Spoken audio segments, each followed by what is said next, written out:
이번 주 강의 주제는 사면 안정이고요. 이때까지 강의를 해왔던 것처럼 전반부에는 사면 안정에 대한 이론적인 부분을 정리를 한번 해보고요.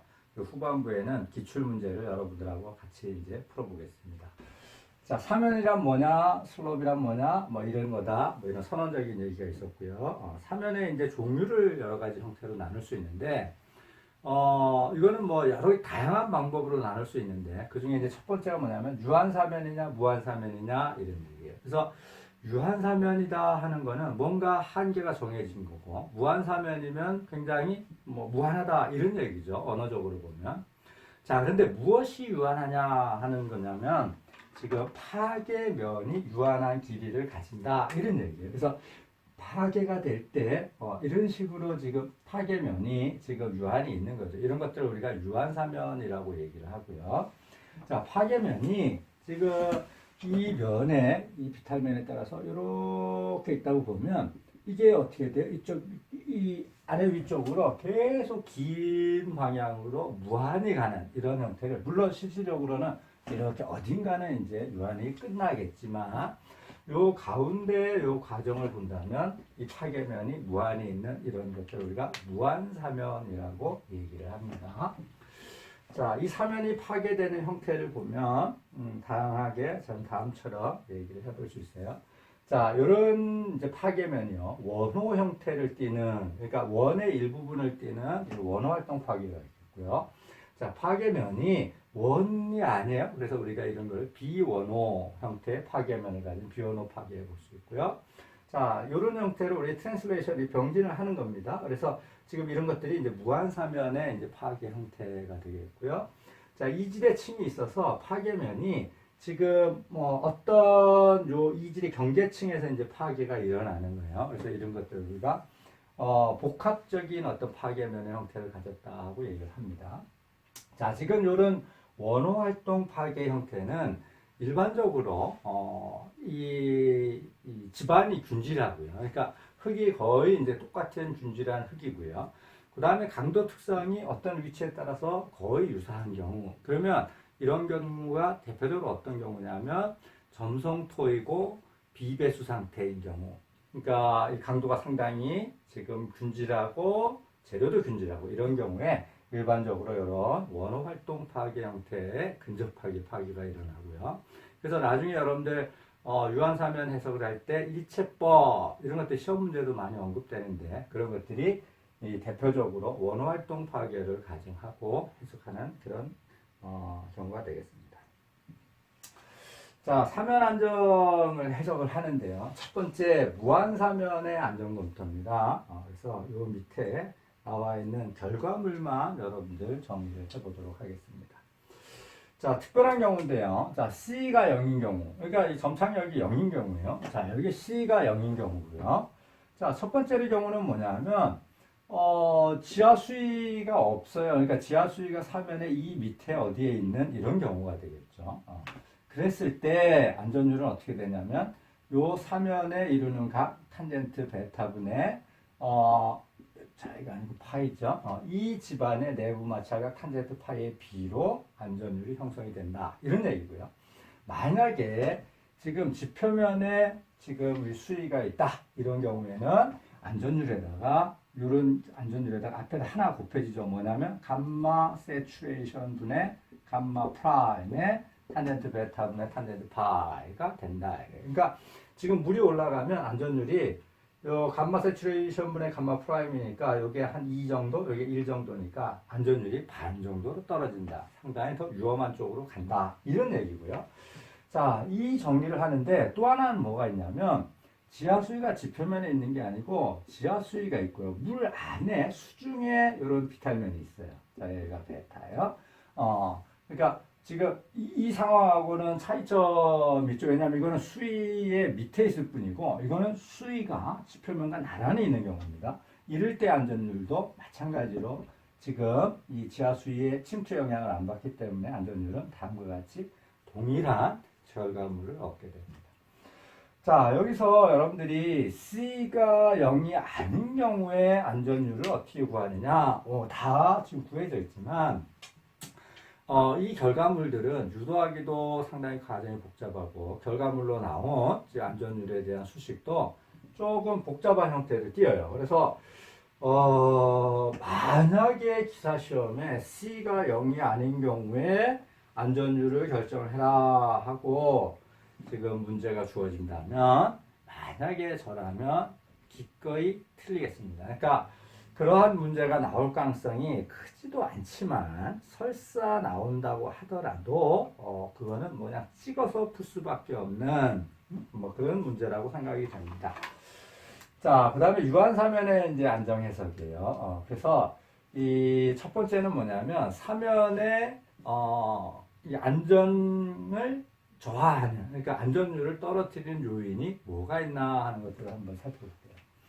자, 우리가 어떤 것이 안전하다고 할 때 안전율이라고 하는 거는 기본적으로 어떤 형태를 쓰고 있냐면 파괴시키고자 하는 뭐분에, 속칭 파괴하고자 하는 거시기분에 저항하고자 하는 거시기예요. 그러니까 안전율의 개념이라는 게 기본적인 것은 이거예요.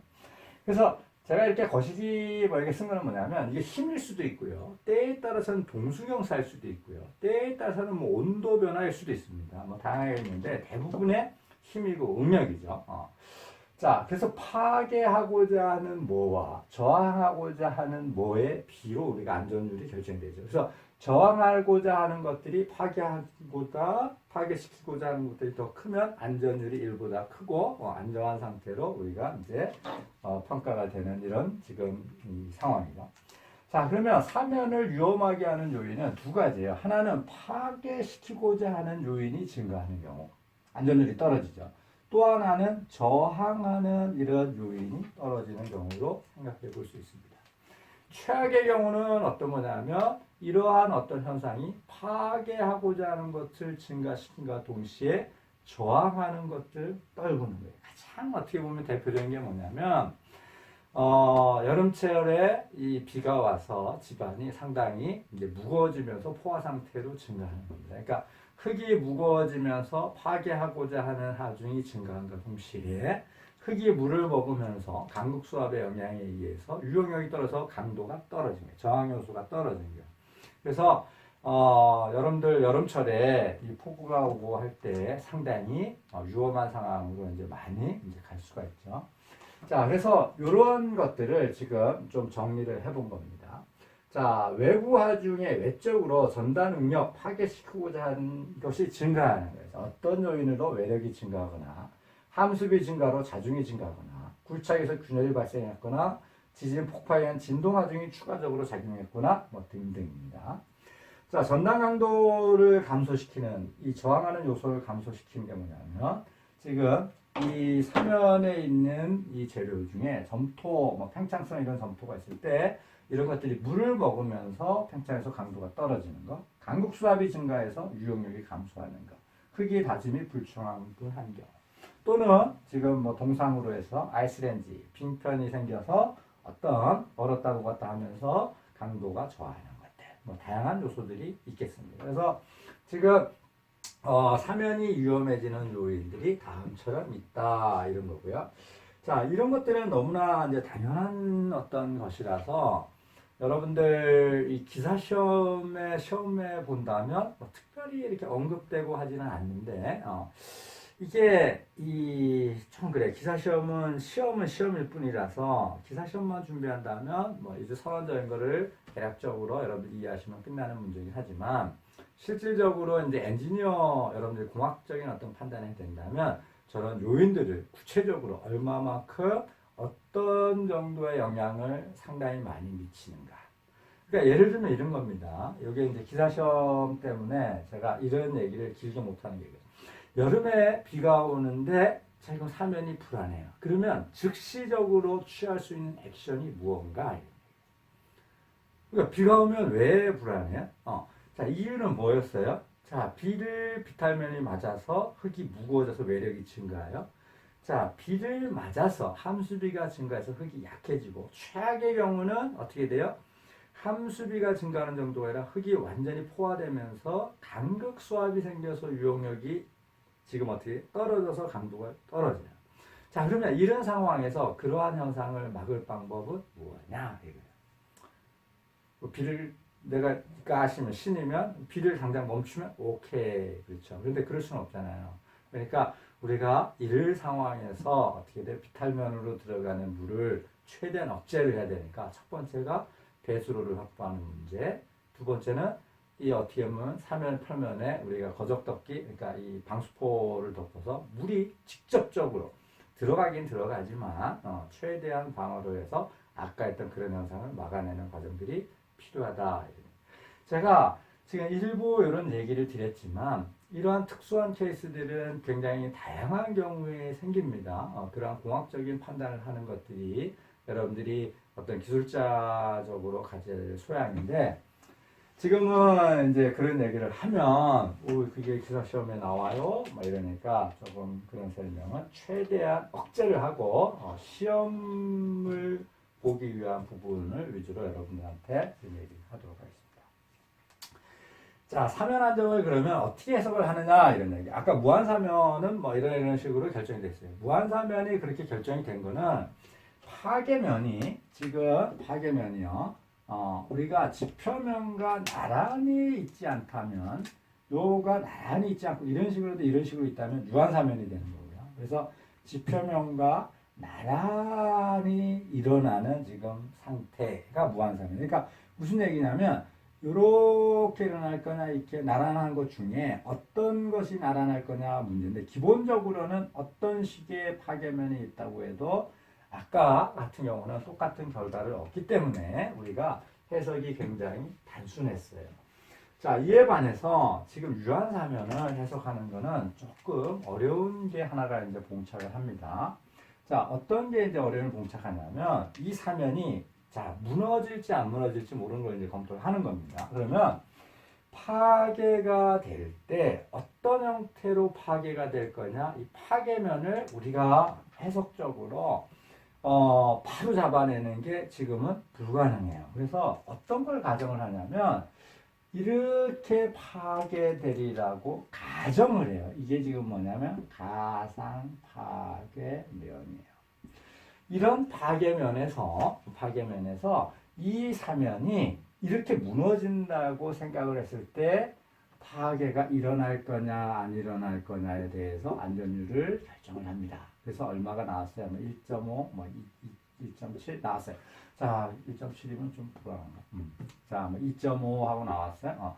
그래서 이렇게 무너진다고 생각했을 때 안 무너졌다. 그러면 이게 이 사면이 안정하냐? 이 얘기를 하고 있는 게 아니에요. 이렇게 무너진다고 생각했을 때 안정률이 이거예요.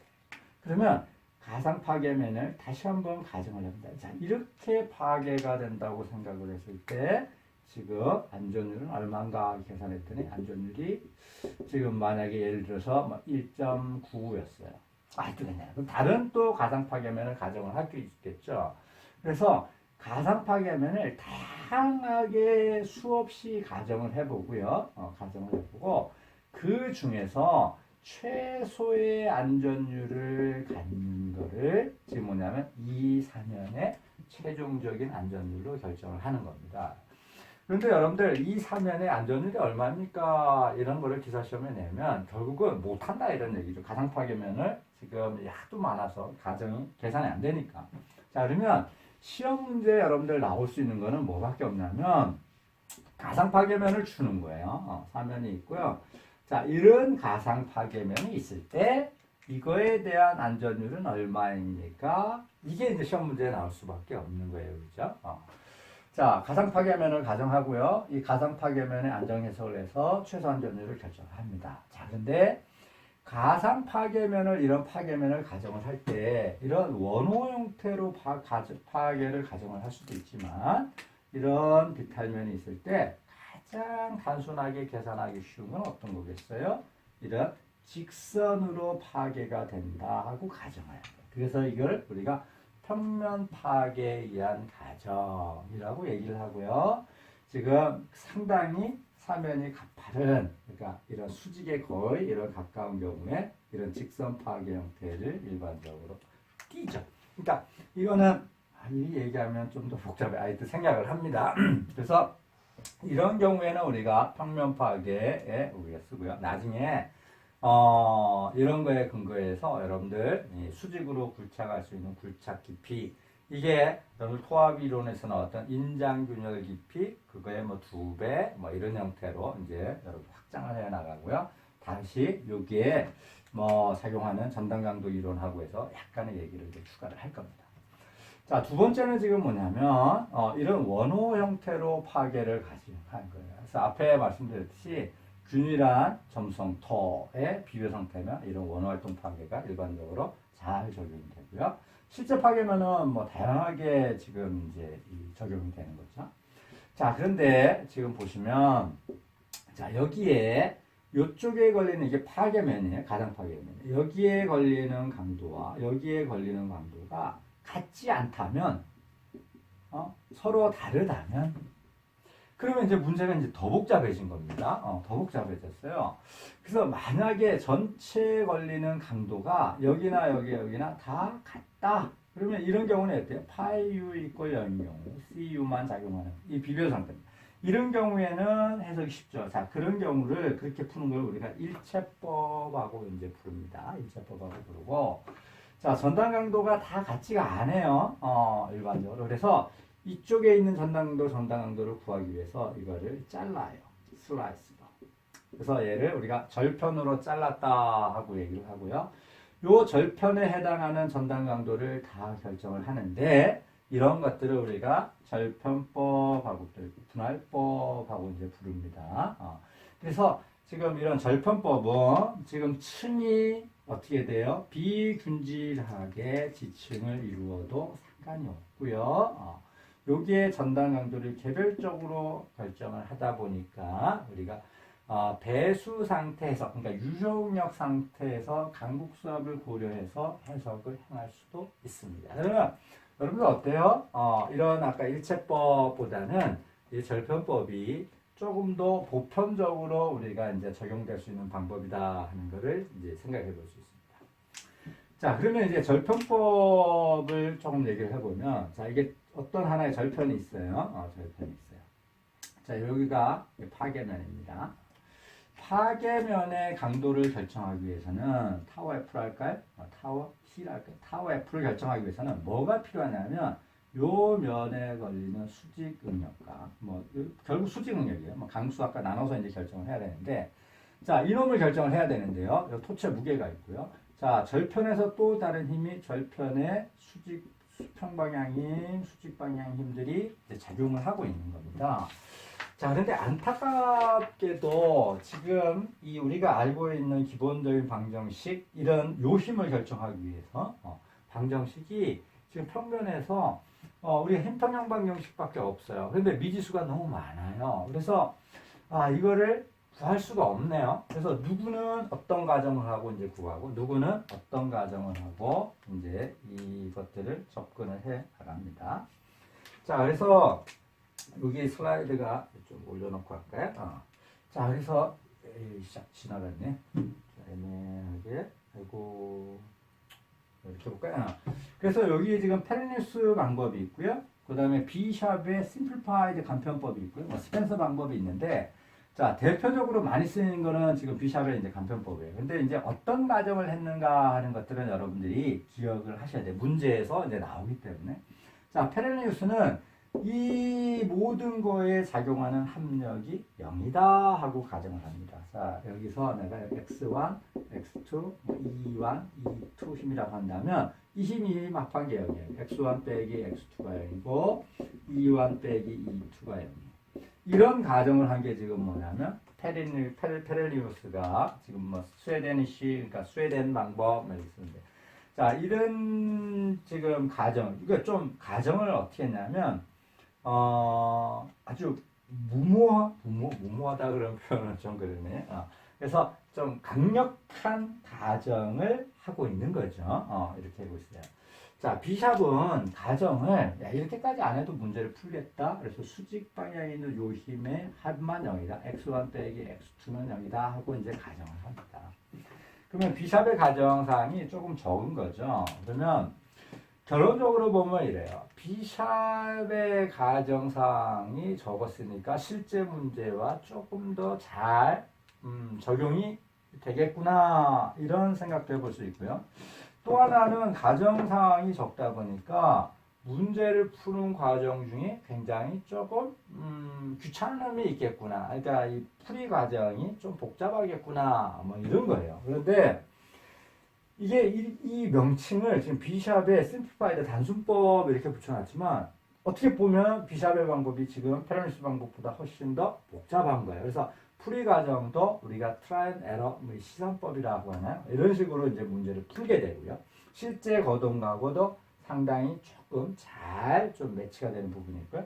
페르니스 방법은 조금 간단하게 해서 뭐 풀이는 조금 쉬울 수도 있지만 일반적으로 해석의 결과가 조금 신뢰성이 떨어지는. 그래서 우리가 페르니스 방법은 유형력 해석을 했을 때 약간은 좀 정확도가 떨어지는 뭐 이런 문제점들도 이제 나중에 생기게 됩니다.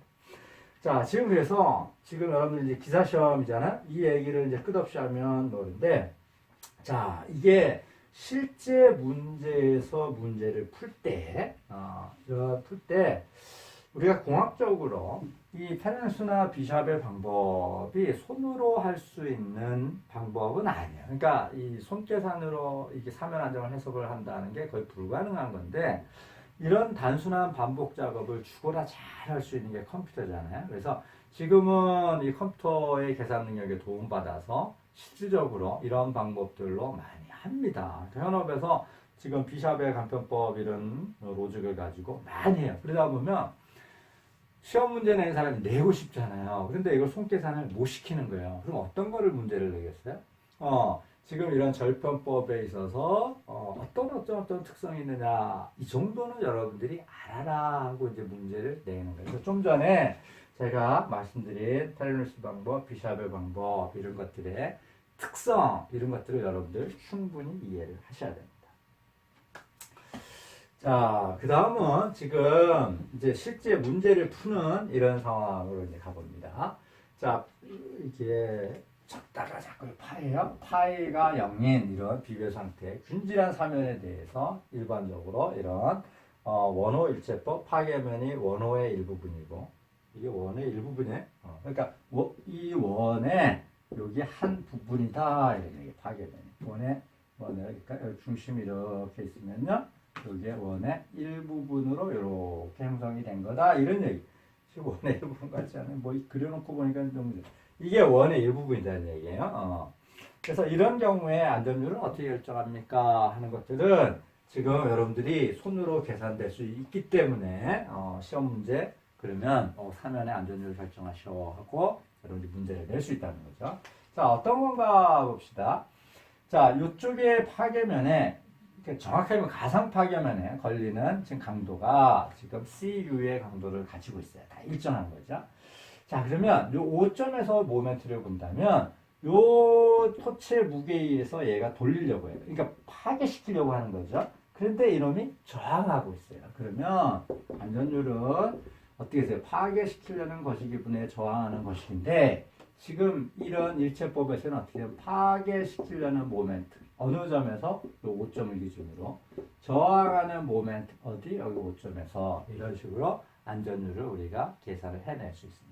자, 그러면 파괴시키려는 모멘트는 어떤 거냐면 봐요. 자, 여기 W2 이거 나중에 하려고 막 그랬는데 이게 없다고 칩시다. 자, 이 W가 이렇게 작용해요. 그러면 W 곱하기 5점의 모멘트 8기 D 이게 지금 파괴시키려고 하는 겁니다. 분해 저항하는 거 어디 있어요? CU가 어떤 길이 동안? 이 LA 길이 동안 모멘트 8길이는 얼마예요?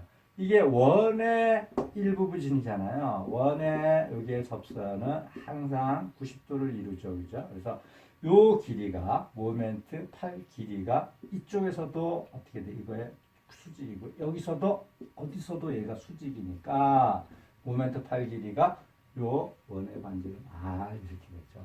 그래서 안전율이 다음처럼 계산이 우리가 쉽게 이런 식으로 획득을 할 수 있습니다. 자, 여기서 약간 더 나가서요. 지금 이런 경우예요. 이런 경우예요. 자, 지금 파괴시키려고 하는 게 W1, D1에서 W1, D1의 모멘트는 이쪽으로 WT, D2는 이쪽으로 작용하네요. 모멘트 팔 길이가 이쪽에 있으니까. 자, 여기서 여러분들 굉장히 조심해야 되는 게 있는데, 자, 이런 식의 논리면 이제 잘못된 경우부터 올라가요. 자, 안전율을 하는데, 파괴시키려는 게 어디냐면 W1, D1이고요. 저항하는 게 WT가 저항하는 거에서 CU의 LA의 R에 지금 더하기 W2, D2 하면 여러분들 B 틀립니다.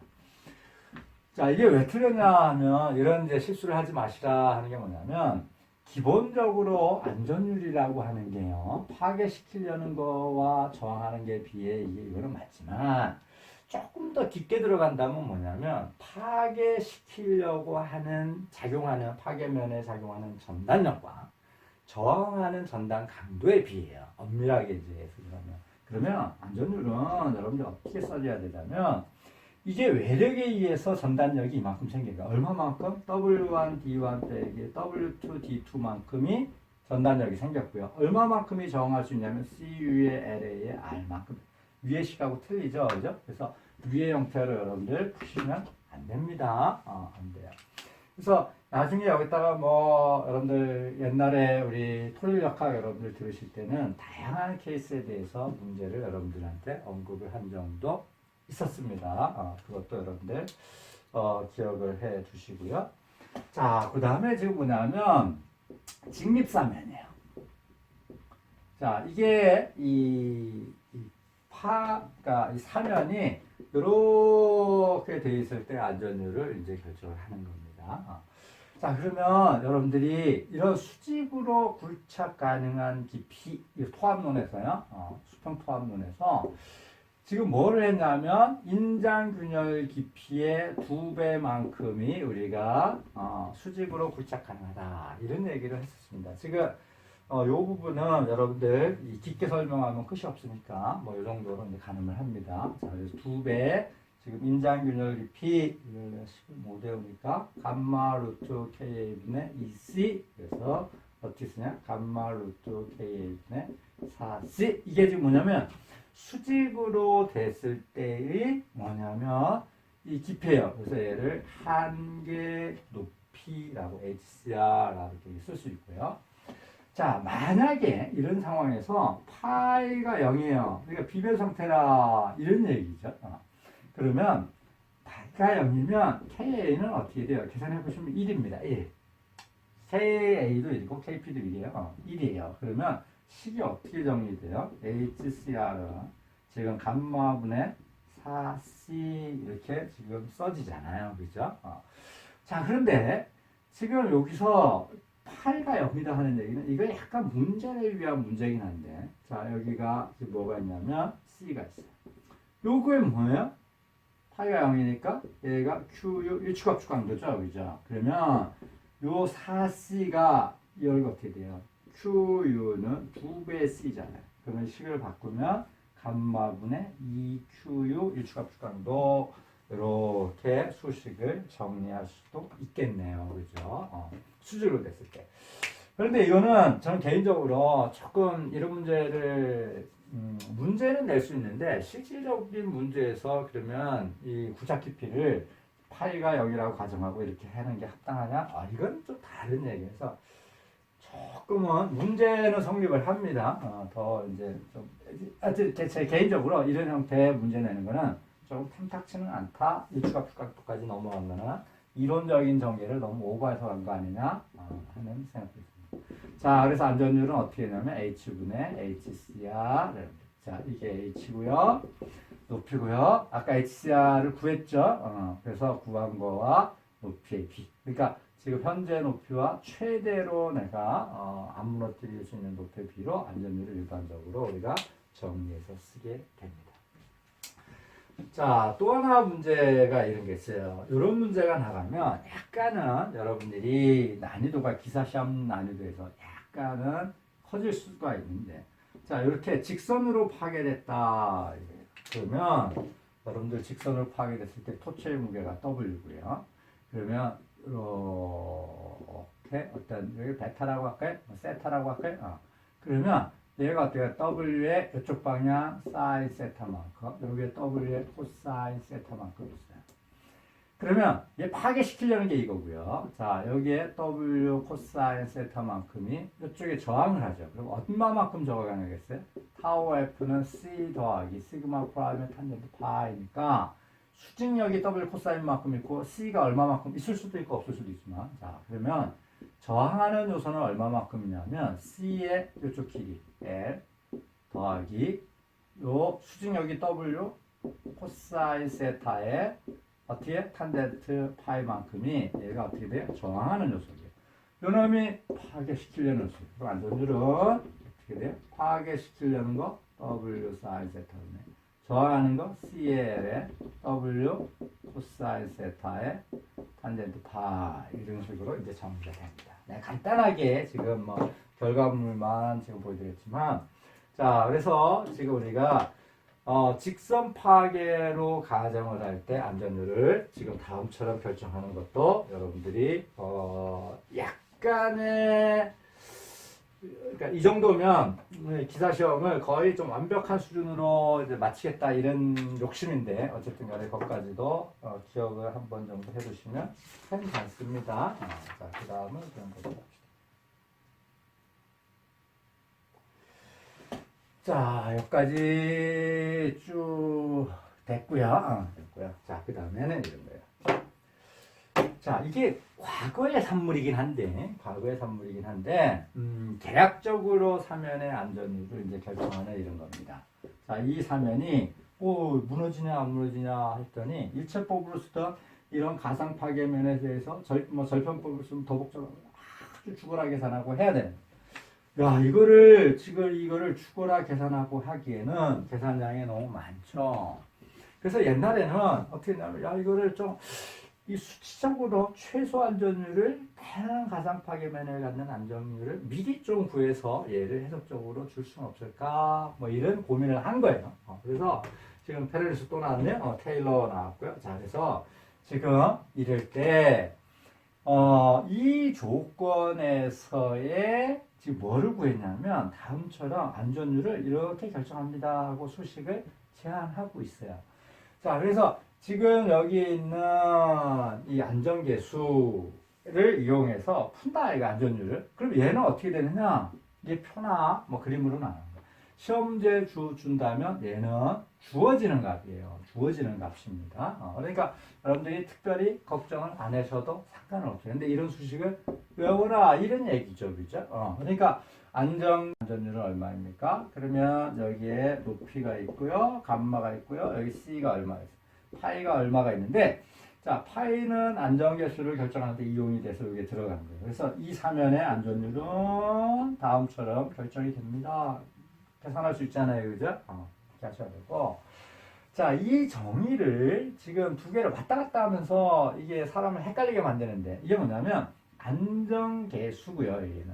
여기는 안정수라는 게 보통 M 이렇게 쓰는데, 자, 여기 안정수와 안정계수는 역수의 관계예요. ND는 n분의 1 이렇게 해서 안정수, 얘는 안정계수입니다. 그래서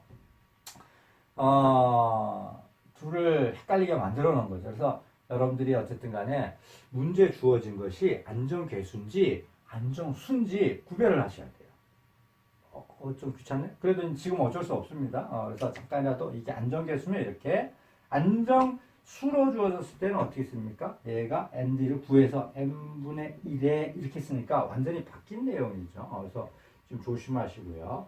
자, 그랬을 때 지금 한계 높이, 안전율일 때, 1일 때 한계 높이는 다음처럼 얘가 1일 때 얘 높이 쓰면 다음처럼 결정이 되죠. 이제 HCR은 다음 수식처럼 결정이 된다. 이 정도 수식까지도 여러분들 숙지를 하고 계셔야 됩니다. 자, 지금 우리가 구별해서 지금 좀 정리를 해서 볼 수 있는데요. 자, 성토 비탈면 여기 있고요. 자, 절토에서 생기는 비탈면이 있어요. 그러니까 뭐냐면 이런 흙에다가 성토를 이렇게 해서 이렇게 비탈면이 생기는 경우도 있고요. 원래 있는데 얘를 지금 깎아냈어요. 흙을 깎아내서 이런 비탈면이 생길 수도 있죠. 이런 비탈면. 최종적으로는 똑같이 비탈면이 이렇게는 있지만 하나는 얘를 깎아낸 거고 하나는 쌓아 올린 거예요. 성토 비탈면과 절토 비탈면을 지금 구별할 수 있는데, 언제 가장 위험하느냐? 최소 안전율을 갖는 경우는 성토한 경우는 성토 직후에 가장 위험합니다. 근데 절토한 경우는 오랜 시간이 경과한 후에요. 장시간이 경과 후에요. 오랜 시간이 경과해요. 그래서 이 성토비탈면은 언제 위험하느냐? 어떤 비배수 상황에서 위험하고요. 얘는 배수가 충분히 일어난 이후에 더 위험합니다. 이거를 설명을 하면 좀 길어요. 일단 결과물만 여러분 봅시다.